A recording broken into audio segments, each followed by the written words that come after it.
আজকে আমরা কয়েকটি টপিক নিয়ে আলোচনা করব, যেরকম অ্যান্টিবডি, ফাইলেরিয়া রোগ, বায়োফর্টিফিকেশন, বিশুদ্ধ বংশধারা এবং আউটব্রিডিং, ইনব্রিডিং, ইমাসকুলেশন, টিস্যু কালচার, গবাদি পশু, এদের ব্যাপারে একটু আলোচনা করব।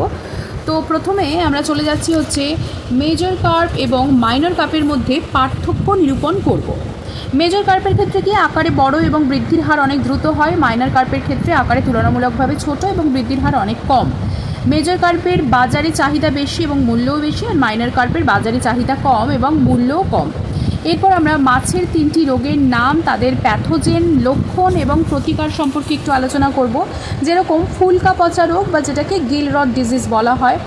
তো এটি একটি ছত্রাকের ছত্রাকটাই হচ্ছে সেক্ষেত্রে প্যাথোজেন, যার মাধ্যমে এটি হয়। যেমন হচ্ছে ব্র্যাঙ্কিওমাইসিস স্যাঙ্গুইনিস। এই রোগের লক্ষণটা কি? যেরকম হচ্ছে নাম অনুসারেই, যেটা নামকরণের সার্থকতা এখানে লক্ষ্য করা যায়, যে ফুলকা পচে যায়, রক্ত চলাচল ব্যাহত হয়, ছত্রাকের মাইসেলিয়াম আক্রান্ত হওয়ায় সাদাটে হয়ে যায়। এর প্রতিকার কি হতে পারে? আক্রান্ত মাছকে 5% স্যালাইন ওয়াটার অথবা 2% KMNO4 দ্রবণে 5 মিনিট ডুবিয়ে রেখে পুকুরে ছাড়তে হবে ও পুকুরে 40 কেজি পার বিঘা হিসেবে চুন প্রয়োগ করতে হবে। এরপর আমরা চলে আসছি পাখনা পচন বা পুচ্ছ পচন রোগ, যেটাকে ফিন রট বা টেইল রট ডিজিজ বলা হয়। যেরকম সিউডোমোনাস স্পিসিস যে ব্যাকটেরিয়াটা রয়েছে, তার মাধ্যমে এই রোগটি হয়। কি হয় না, পাখনা পচে যায় এবং খসে পড়ে। এবার প্রতিকার কি? আক্রান্ত মাছগুলিকে 5 ppm CuSO4 দ্রবণে 5 মিনিট রেখে দিয়ে তারপর পুকুরে ছাড়তে হবে। এজন্য 2% ফেনক্সাইথল দ্রবণ ব্যবহার করতে হবে। 3 নম্বর রোগের ক্ষেত্রে চলে আসছে, যেরকম উদরি বা শোথ বা ড্রপসি রোগ নামেই বেশি এটি পরিচিত।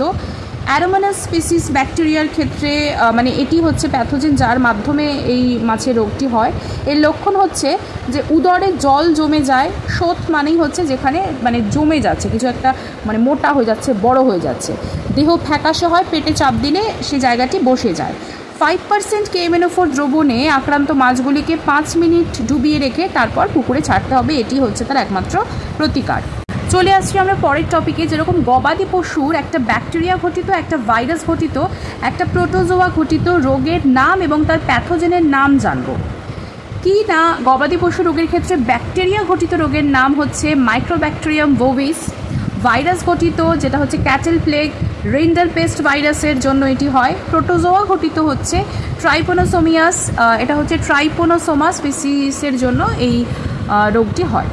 এরপর আমরা জানবো আউটব্রিডিং ও ইনব্রিডিং সম্পর্কে। এর পার্থক্য আমরা জানি, তাহলে এর ডেফিনেশন এবং অন্যান্য ক্যারেক্টারিস্টিক্স আর ফিচার্সগুলোও আমরা কিন্তু ডিফারেন্সিয়েট করতে পারবো এবং এটার বিষয়ে বিশদে জানতেও পারবো। যেরকম দূর সম্পর্কিত অথবা সম্পর্কহীন জীবের মধ্যে যখন ক্রসিং পদ্ধতি হয় সেটাকে আউটব্রিডিং বলে, আর খুব নিকট সম্পর্কযুক্ত জীবেদের মধ্যে যখন ক্রসিং পদ্ধতি হয় সেটাকে বলা হয় হচ্ছে ইনব্রিডিং।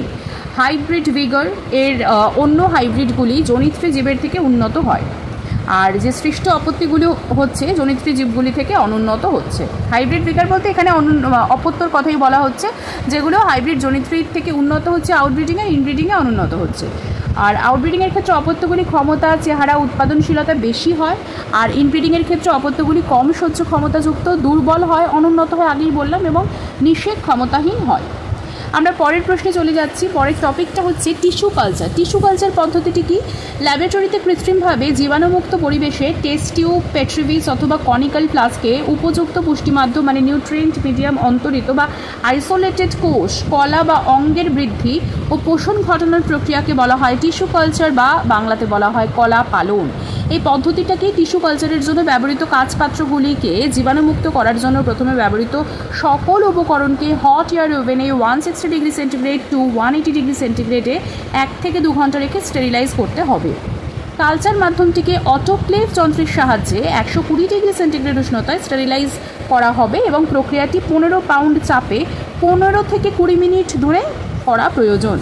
পুষ্টি মাধ্যম বা যে নিউট্রিয়েন্ট মিডিয়ামটা হচ্ছে, সেখানে ব্যবহার্য কোনো উপাদান তাপ সুবেদী বা থার্মোল্যাবেল হলে তা পৃথকভাবে ব্যাকটেরিয়া ফিল্টারের সাহায্যে নির্বীজন করা যায়। ব্যবহৃত নিডল, ফোরসেপস, স্ক্যালপেল ইত্যাদি ধাতব উপকরণগুলিকে বার্নারে পুড়িয়ে নিয়ে সেগুলোকে 95% অ্যালকোহলে ডুবিয়ে রেখে স্টেরিলাইজ করতে হবে।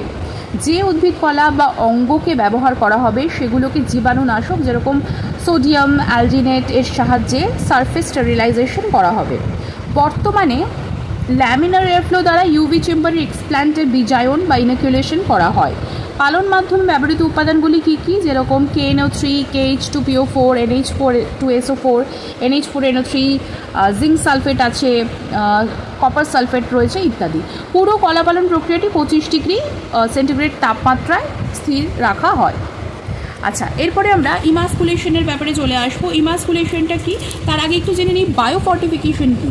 যে প্রক্রিয়ায় জনস্বাস্থ্যের উন্নতি বিধানে নির্বাচিত জরিত্রী উদ্ভিদের সংকরায়নের মাধ্যমে আকাঙ্ক্ষিত অধিকতর ভিটামিন, প্রোটিন ইত্যাদি পুষ্টিগুণ সমৃদ্ধ সংকর উদ্ভিদ সৃষ্টি করা হয় তাকে বলা হয় বায়োফর্টিফিকেশন। যেরকম হচ্ছে ভিটামিন A সমৃদ্ধ গোল্ডেন রাইস, যা রাতকানা রোগের প্রতিরোধক, ভিটামিন C বা অ্যাসকর্বিক অ্যাসিড সমৃদ্ধ টমেটো, কুমড়ো, সর্ষে ইত্যাদি সৃষ্টি, প্রচুর প্রোটিন সমৃদ্ধ বিনসের উৎপাদন হচ্ছে বায়োফর্টিফিকেশনের উদাহরণ।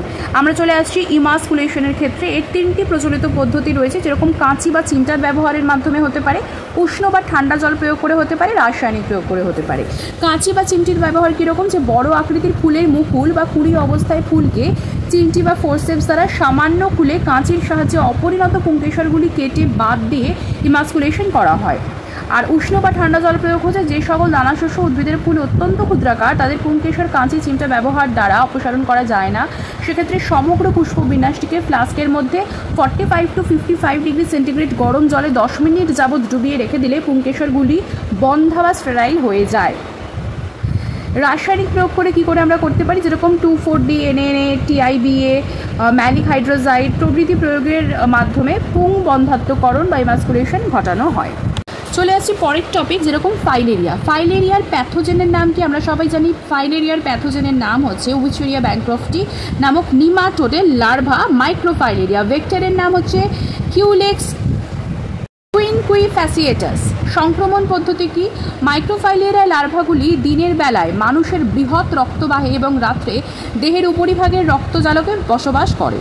স্ত্রী কিউলেক্স মশা যখন রাত্রে ফাইলেরিয়া রোগীর রক্তপান করে তখন মাইক্রোফাইলেরিয়ার লার্ভাগুলি মশকের দেহে প্রবেশ করে মশকের ক্রপে অবস্থান করে।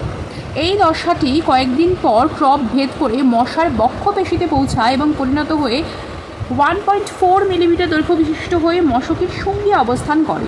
মাইক্রোফাইলেরিয়া সংক্রমণকারী মশকটি যখন সুস্থ মানুষের রক্ত পান করে তখন মশকের সঙ্গে অবস্থানকারী লার্ভাগুলি মানুষের রক্তে মিশে যায়। তাহলে প্রথম থেকে আরও একবার বলছি, মাইক্রোফাইলেরিয়া লার্ভা কী করছে, দিনের বেলায় মানুষের বৃহৎ রক্তবাহী অবস্থান করছে এবং রাত্রে দেহের উপরিভাগে রক্তজলকে বসবাস করছে। এবার স্ত্রী কিউলেক্স মশা যখন রাত্রে ফাইলেরিয়া রোগীর রক্ত পান করছে, অলরেডি যাদের ফাইলেরিয়া হয়ে রয়েছে তাদের রক্ত পান করছে, তখন মাইক্রোফাইলেরিয়া লার্ভাগুলি মশকের দেহে প্রবেশ করে গেল এবং তার ক্রপে অবস্থান করছে। এবার ক্রপ ভেদ করে বক্ষপেশিতে পৌঁছাচ্ছে, বক্ষপেশিতে পরিণত হচ্ছে 1.4 মিলিমিটার দৈর্ঘ্য বিশিষ্ট যখন হচ্ছে, মোটামুটি এই রকম অ্যাভারেজ এই লেন্থটা যখন হচ্ছে তখন মশকের সঙ্গে মানে সরে অবস্থান করছে। তারপরে মাইক্রোফাইলেরিয়া সংক্রমণকারী যে মশকটি যখন সুস্থ মানুষের রক্ত পান করছে তখন মশকের সঙ্গে অবস্থানকারী লার্ভাগুলি মানুষের রক্তে মিশে যাচ্ছে।